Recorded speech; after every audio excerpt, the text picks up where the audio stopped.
Здравейте, може ли да се представите?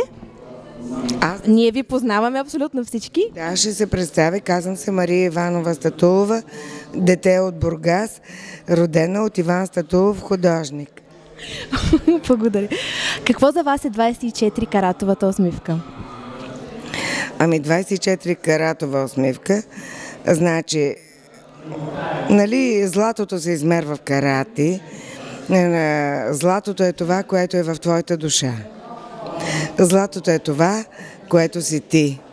Защото моят професор Боян Дановски, ученик на Брехт, казваше: деца, никога с никого не се сравнявайте, защото просто Господ Бог е решил вие да бъдете такъв. Вие сте единствен.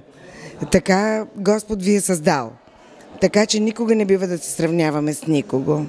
Трябва да бъдем това, което сме. Създадени от Него. Усмивка може да бъде истинска и прекрасна, когато идва от сърцето и душата. А пък такива нагласени, които добър вечер, нали? Това са изкуствени, аз ги наричам лисичи усмивки. Но аз съм за истинските усмивки. Обичам ви.